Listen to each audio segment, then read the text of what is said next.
নমস্কার বন্ধুরা, ঐশীস কিচেনে সবাইকে জানাই স্বাগত। আজও আমি একটা নতুন রেসিপি নিয়ে চলে এসেছি। আজ আমি দেখাবো তেল পটল। বাড়িতে যদি কোনো সবজি না থাকে, শুধু যদি পটল থাকে, তাহলে এইভাবে তেল পটল বানাবেন, দেখবেন এটা দিয়েই সব ভাত খেয়ে নেওয়া হয়ে যাবে। আমি গ্যাসে একটা কড়া বসিয়ে দিলাম, দিয়ে এর মধ্যে সর্ষের তেল দিলাম। এই তেলটাকে গরম করে নেব। তেলটা গরম হয়ে গেছে, আর দেখুন আগে থেকে আমি পটলগুলোকে কেটে নুন হলুদ মাখিয়ে রেখেছিলাম। এবার এই নুন হলুদ মাখিয়ে রাখা পটল দিয়ে দেব।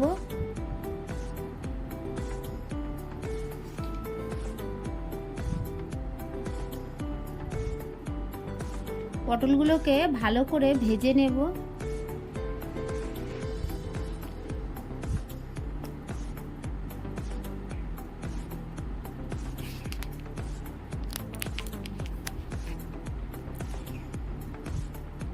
বাড়িতে পটল থাকলে একবার এইভাবে তেল পটল বানাবেন, দেখবেন কতটা ভালো লাগে। আমি ঢাকা দিয়ে দিয়ে পটলটাকে ভেজে নেব। দেখুন এরকম লাল করে পটলটাকে ভেজে নিতে হবে। গ্যাসের ফ্লেমটাকে মিডিয়ামে রেখেই ভাজতে হবে। হাই ফ্লেমে ভাজলে ওপর থেকে ভাজা হয়ে যাবে, কিন্তু ভেতরে শক্ত থাকবে।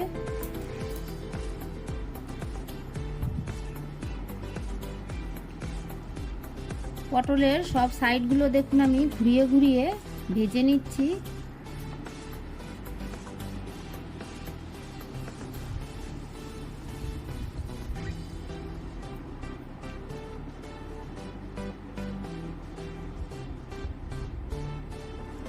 পটলটাকে একটু সময় নিয়ে ভাজতে হবে, তাহলে তেল পটলটা খেতে ভালো লাগবে।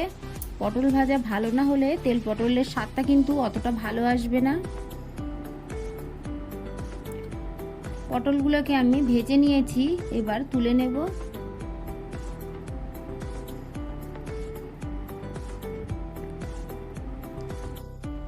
এই তেলের মধ্যে আমি আরো অল্প সর্ষের তেল দিলাম। তেলটাকে দিয়ে এর মধ্যে একটা কুচানো টমেটো দিয়ে দেব।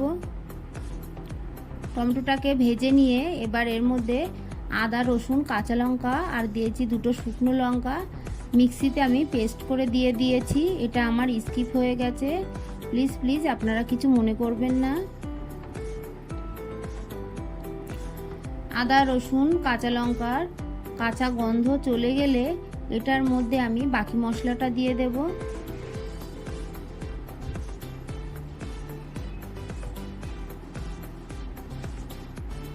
দেখুন এটার মধ্যে আমি সর্ষে আর পোস্ত বাটা দিলাম,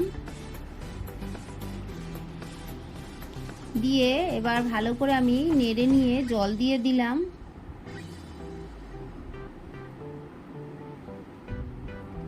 জলটা একটু বুঝে দেবেন, যেহেতু পটলটাকে কিন্তু ভালো করেই ভেজে নিয়েছি। দেখুন ভালো করে ফুটে উঠেছে, এবার ভেজে রাখা পটলগুলো দিয়ে দেব।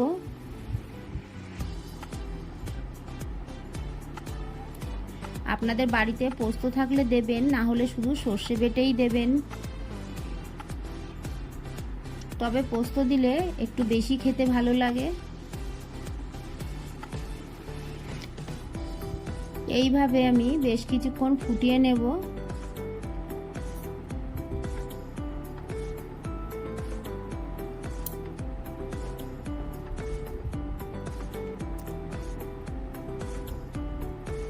দেখুন আমি হাফ টিস্পুন চিনি দিলাম।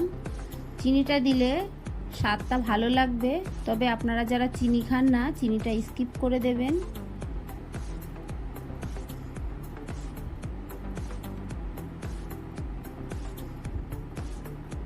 আমি আবারও একটু চেখে দেখলাম, এটার মধ্যে সামান্য একটু লবণ দিতে হবে। দেখুন খুবই সামান্য লবণ আমি দিয়ে দিলাম, দিয়ে গ্রেভিটাকে একটু শুকিয়ে নেব।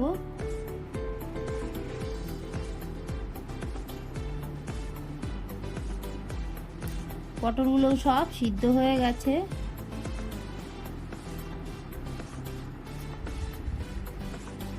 এটা আমি বাড়িতে বানিয়েছি, খেতে কিন্তু অসাধারণ লেগেছে।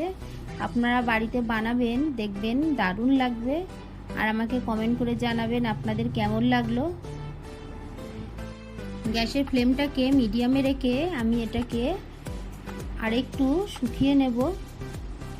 আমার এই রেসিপিটা আপনাদের ভালো লাগলে প্লিজ আমার চ্যানেলটিকে সাবস্ক্রাইব করবেন, পাশে থাকা বেল আইকনটি ক্লিক করে দেবেন, তাহলে আমার নতুন ভিডিও নোটিফিকেশান আপনাদের কাছে পৌঁছে যাবে। দেখুন গ্রেভিটা শুকিয়ে গেছে। এই সময় আমি এটাকে নামিয়ে নেব, কারণ এটা নামানোর পরে আরও একটু শুকিয়ে যাবে। আর এটা গরম ভাতে শুকনো কিন্তু খেতে বেশি ভালো লাগে। দেখেই তো বুঝতে পাচ্ছেন এটা খেতে কতটা সুন্দর হবে। আপনারা বাড়িতে বানাবেন, আমাকে কমেন্ট করবেন, ভালো লাগলে লাইক করবেন। প্লিজ আমার চ্যানেলটিকে সাবস্ক্রাইব করে আমার পাশে থাকবেন। ভালো থাকবেন, সুস্থ থাকবেন।